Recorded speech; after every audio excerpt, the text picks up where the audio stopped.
ಕನ್ನಡದ ರಂಗಭೂಮಿಗೆ ಹೊಸ ಭಾಷ್ಯ ಬರೆದು ಇಡೀ ದೇಶವೇ ನಮ್ಮತ್ತ ತಿರುಗಿ ನೋಡುವಂತೆ ಮಾಡಿದ ಬಹುಮುಖ ಪ್ರತಿಭೆ ಯಾರು ಗೊತ್ತಾ? ಕೇವಲ 23ನೇ ವಯಸ್ಸಿನಲ್ಲಿ ಯಯಾತಿ ಎಂಬ ಅದ್ಭುತ ನಾಟಕ ಬರೆದು ಸಾಹಿತ್ಯ ಲೋಕದಲ್ಲಿ ಸಂಚಲನ ಮೂಡಿಸಿದ ಅವರೇ ಜ್ಞಾನಪೀಠ ಪುರಸ್ಕೃತ ಗಿರೀಶ್ ಕಾರ್ನಾಡ್. ಇತಿಹಾಸ ಮತ್ತು ಪುರಾಣದ ಕಥೆಗಳನ್ನು ಇಟ್ಟುಕೊಂಡು ಪ್ರಸ್ತುತ ಸಮಾಜದ ರಾಜಕೀಯ ಹಾಗೂ ವಾಸ್ತವವನ್ನ ಬಿಚ್ಚಿಡುತ್ತಿದ್ದ ಅವರ ಬರವಣಿಗೆಯ ಶೈಲಿ ಅದ್ಭುತ. ತುಘ್ಲಕ್, ಹಯವದನ, ತಲೆದಂಡ, ನಾಗಮಂಡಲದಂತಹ ನಾಟಕಗಳು ಕೇವಲ ಕಾಗದದ ಮೇಲುಳಿಯದೆ ರಂಗಭೂಮಿಯ ಮೇಲೆ ಜೀವಂತವಾಗಿ ಮೆರೆದವು. ಇತ್ತ ನಾಟಕ, ಅತ್ತ ಸಿನಿಮಾ ನಿರ್ದೇಶನ, ಮತ್ತೊಂದೆಡೆ ಅದ್ಭುತ ನಟನೆ. ಹೀಗೆ ತಾವು ಮುತ್ತಿದ್ದೆಲ್ಲವನ್ನೂ ಚಿನ್ನವಾಗಿಸಿದ ಅಪರೂಪದ ಗಾರುಡಿಗ ಅವರು.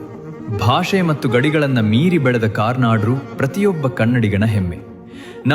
ನಮ್ಮ ಕರ್ನಾಟಕ ಇತಿಹಾಸ ಸರಣಿಯ ಇಂದಿನ ಈ ವಿಡಿಯೋ ನಿಮಗೆ ಇಷ್ಟವಾಗಿದ್ದರೆ ತಪ್ಪದೆ ಸೇವ್ ಮಾಡಿಕೊಳ್ಳಿ ಮತ್ತು ಸಾಹಿತ್ಯದ ಈ ಹೆಮ್ಮೆಯನ್ನ ಎಲ್ಲರಿಗೂ ಶೇರ್ ಮಾಡಿ.